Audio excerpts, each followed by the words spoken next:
बच्चों सभी को आशीर्वाद, मेरा सबको अभिवादन है। अगली कक्षा में आप लोगों का स्वागत है। देखिए अगली चौपाई में आइए। कौशिक सुनहु मंद यहु बालक। कौशिक किसका नाम है? विश्वामित्र का नाम है। तो परशुराम जी विश्वामित्र से कहते हैं, क्योंकि ये दोनों बालक जो हैं, दोनों राम और लक्ष्मण विश्वामित्र के साथ ही तो गए थे जनकपुर में स्वयंवर स्थल पर। तो परशुराम जी विश्वामित्र को संबोधित करते हुए कहते हैं, कौशिक सुनहु मंद यहु बालक। ऐ विश्वामित्र सुनो, यह बालक तो बहुत ही मंद बुद्धि का लगता है। कुटिल काल बस निज कुल घालक। अनुप्रास अलंकार है। स्वभाव से टेढ़ा है और अपने कुल का नाश करने वाला है। और इतना ही नहीं, ये शीघ्र ही मृत्यु को भी प्राप्त हो जाएगा।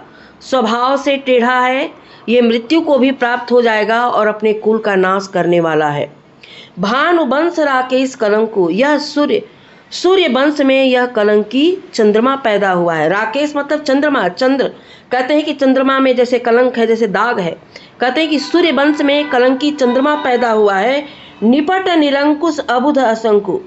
मतलब कि जो बिना नियंत्रण के है, इस पर किसी का अंकुश नहीं है, किसी के बस में ये रहने वाला नहीं है। ये कलंकी चंद्रमा वो पैदा हुआ है सूर्य वंश में। काल कवल हुई हैं क्षण माही, कहो पुकार खोर मोहि नाही। लगता है कि क्षण भर में ही ये काल का ग्रास बन जाएगा, यानी मृत्यु को प्राप्त हो जाएगा। कहीं पुकार खोर मोहि नाही। परशुराम जी बहुत जोर से कहते हैं कि मैं ये जोर जोर से कहता हूँ कि थोड़ी ही देर में ये मृत्यु को प्राप्त हो जाएगा, यानी काल कवलित हो जाएगा। तुम हटकऊँ जो चह उबारा, कहीं प्रताप बल रोसु हमारा। विश्वामित्र से कहते हैं कि तुम हटकऊँ, अगर इसे बचाना चाहते हो, इसे उबारना चाहते हो, तुम हटकऊँ जो चह उबारा। तुम अगर चाहोगे, इसको उबारना चाहते, इसको मृत्यु से बचाना चाहते हो, तो कहीं प्रताप बल रोसु हमारा। उसको मेरे क्रोध के बारे में, मेरे प्रताप के बारे में, मेरे तेज के प्रताप बारे में उसको बताओ कि मैं क्या हूँ। लखन कहो मुनि सुजस तुम्हारा, तुम्हें अछत को बरने पाना। यह बात सुनते ही लक्ष्मण जी कह उठते हैं कि मुनि आपने तो अपने से ही कह दिया, उनको कहने की क्या आवश्यकता है, और मैंने सुन लिया। लखन कहो मुनि सुजस तुम्हारा। लक्ष्मण ने कहा कि ऐ मुनिवर, मैंने आपके सुयस के बारे में, आपकी कीर्ति के बारे में जान लिया। तुम्हें अछत को बरने पारा। आप ही अपना वर्णन करने में थक नहीं रहे हो। तुम्हारी जिह्वा थकती नहीं है। बार बार तुम अपना वर्णन किए जा रहे हो कि मैं कितना प्रतापी हूँ, कितना क्रोधी हूँ, कितना यश है मेरे पास। अपने मुँह तुम आपन करनी, बार अनेक भांति बहुबरनी।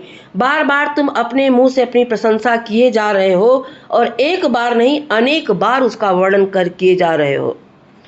नहीं संतोष तो पुनि कछ कहूँ, जनिर रोक दुसह दुख सहयो। लक्ष्मण पुनः कहते हैं कि अगर कुछ और भी प्रशंसा के लिए, बताने के लिए रह गया है तो उसे भी बता दीजिए। क्रोध को रोक करके कष्ट सहन मत करिए। जितना भी आपके पास कुछ बचा हो बताने के लिए, उसे भी बता दीजिए।